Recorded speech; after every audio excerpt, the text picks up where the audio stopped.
Thank you very much for keeping pace with us here at ONIF TV. My name is Olukunle Browns. Please do share videos or drop your comments and make them simple. Well, Betta Edu still trending, but unfortunately not for the good reasons. The happenings at the Humanitarian ministry, scandals and all of that. We will continue to give you updates like we are doing at the moment. Some of the questions that have arisen, going by the, unfortunate incidences that have befell the ministry in the last years, in the last few years, are beginning to arise. Questions are beginning to arise, such as, should that ministry really be existing at all? Why do we need a humanitarian ministry when everything about us needs humanitarian? Is humanitarian. Road construction, everything is humanitarian. We are developing. We are just there. We are not there yet. You understand? It has become a ministry where some people just siphon money. You just give money to one or two persons and they say they've given 1 billion to people. And of course, those monies are not accounted for. But thanks to Mr. President on this particular one, Mr. President seems to be doing a lot, at the moment, with actions taken, trying to, closing his eyes to do certain things, regardless of what your relationship is with him. In fact, I love the fact that he suspended this woman and they blocked her from seeing him. So there won't be any issue of, you went to rub, you rub your bum on Mr. President's lap so that he can, that kind of because those are the things that will come and start flying all around the place. Oh, she's Mr. President's girlfriend. That's why she's this. That's why she's that. Let go and face the investigating panels, which is what Mr. President had done. Kudos to Mr. President on this one. So let's go on straight to updates on Betta Edu's matter. The Economic and Financial Crimes Commission has seized the passports of the suspended Ministry of Humanitarian Affairs and Poverty Alleviation, Betta Edu, and her predecessor, Sadiya Umar-Farouq, over the ongoing investigation into scandals in that ministry. Edu, who arrived at the EFCC headquarters Abuja at 10 a.m. on Tuesday yesterday, was still being quizzed by the commission's investigators as of the time of filing this report at about 7 p.m. last night. Well, as the EFCC interrogated the suspended minister over the 44 billion fraud uncovered in the ministry. So you will discover that it's even more than what we know or what we saw. What we saw was just, and come on, if in less than 6 months, so much has gone, these ones go worse than that our oga wey dey that other side wey dey send money give us from that side. This is serious that we already have 44 billion. We already have issues of billions fraud in less than 6 months. You can imagine how much will have gone out of that ministry by the end of 4 years. Serious matters. Serious matters.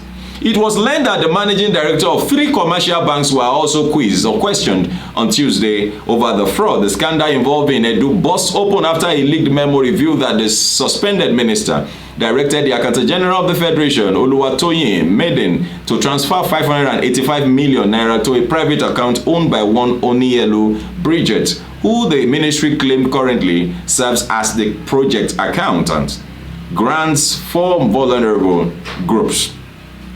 While the minister had claimed that the 585 million naira payment was meant for vulnerable groups in Akwa Ibom, Cross River, Ogun, and Lagos State, describing the allegations against her as baseless. Well, the media assistant to the minister, Rashid Olarewaju, said in a statement that it was illegal within the civil service for such payment to be made into private accounts of staff members, especially project accounts. In difference to public pressure, the president on Monday suspended Edu and directed her to hand over to the permanent secretary in the ministry. However, as of yesterday, she had not handed over to the permanent secretary. We don't know if she had actually done that officially. It was learned that her personal and official passports were taken away by detectives and she was barred from traveling out of the country. Well, her predecessor, Umar-Farouq Sadiya, had been quizzed by investigators for 12 hours on Monday in connection with a probe into 37.1 billion naira allegation allegedly laundered during her tenure in office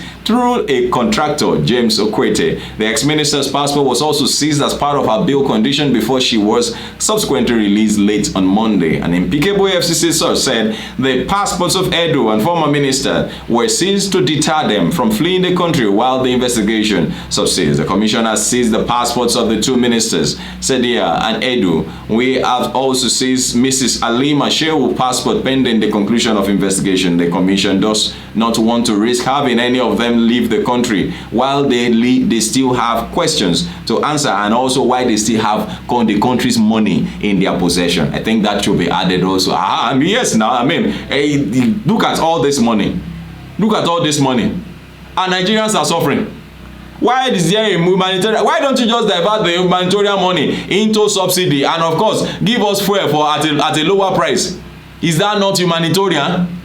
Why don't you just give us road? Is that not humanitarian? Give us electricity. Is that not humanitarian? Why do we need a ministry that will be sharing physical cash? To do what?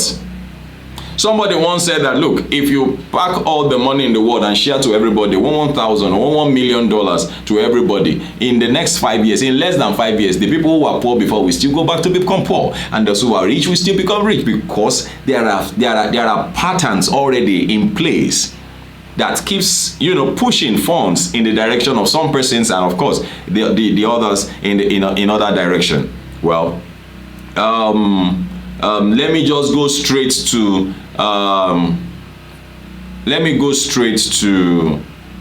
the what's it called now? Okay, I don't want to bore us too much. I want to give you some stuffs. He said the source revealed that the MDs of the banks were grilled by our interrogators at the EFCC headquarters on Tuesday. They were invited and are being probed in connection with the uncovered 44 billion naira fraud and the 585 million naira involving Halima Shehu and Betta Edu. The suspended minister and the coordinator have both given new revelations during their interrogations, and the investigation is still ongoing. Well, Atiku had said that the suspension of the minister Edu was commendable, but not enough. In other words, they expect that they should do a follow-up. While Tinubu deserves commendation for suspending Edu, we believe this is a belated move. Firstly, he had no business appointing her as a minister of such a sensitive ministry in the first place. Tinubu puts politics ahead of competence, hence his scandal. Well, then that's not where we're going this morning. We want to leave politics out of this whole matter, whether it's somebody in there to be, but we're not at that stage now. We have gone beyond that stage. Please pardon me. Let me go through this particular comment by Ario Komi. You can check this on Nairaland. I'm going to pick this from Nairaland. You can go to Nairaland and check this. Credit to Nairaland on this one. This is coming from Ario Komi. Yes, he said, in Nigeria political space, there is no tribalism, no religious bigotry, but they speak one language, one word: corruption. One word, be wondering why Diziani would pick those guys as her SPVs. See a Fulani woman using a Southerner and a Christian as her SPV. I pity all these NL boys fighting one another over these people, all in the name of religion and tribalism. Betta Edu really messed up. Someone whose nomination as minister was massively criticized by her party loyalists because of her age, and with such a sensitive portfolio, ought to have exercised caution in dealing with money. She easily has access to money in that ministry more than in any other. She can spend any amount and nobody would query her because of the caliber of people who are beneficiaries, the poor masses who don't operate bank accounts. Now, even if the motive was legit, it is always difficult to entrust Nigerian civil servants and politicians with money. Her SPVs won't utilize up to half of that money, and Betta would definitely chop her own join, just like she said. He said, as we know they are all thieves, we should have transferred such money into a company account, instead. Maybe she's afraid of transfer to the company owned by any of her associates. The money is a gun. Of course, you know what that means. Like if she transfers it into an account by a friend or something that he knows the money will disappear, she won't be able to shout. When you have done something wrong, she won't be able to shout. Mrs. Sadiya Umar-Farouq also did same during the lockdown when she did that selected palliative disbursement during the COVID-19 lockdown in a few states and called the media to witness it, as a few people were seen on queue while she was giving them cash to make people believe she acted well. Betta Edu must have taken after her. It is not a new thing to them to steal what belongs to the people. She met the system on ground, and Kukuma continued where the former minister had stopped. What an open disgrace. In barely 6 months in office, I wonder how much she would have eaten in 4 years.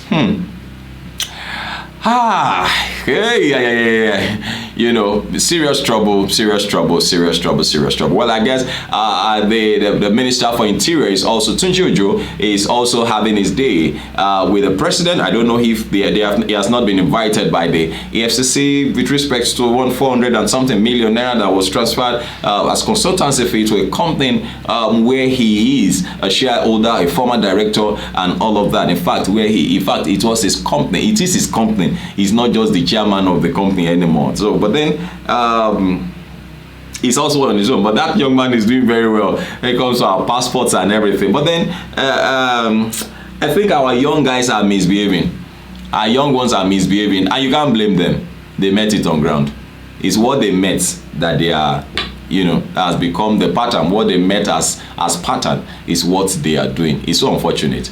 Well, this is still serious matters here at ONIF TV. We commend the president, for taking such, actions, closing his eyes to relationships and all of that, and, thinking in the direction of Nigerians, wishing that, someday Nigeria will be rid of the mess and all of that. Thank you very much for watching. This is still serious matters here at ONIF TV. Please do share videos or that, drop your comment, make them simple and simple. We will bring you updates as they unfold. Thank you very much. Don't forget to share videos with others. I love you. Bye-bye.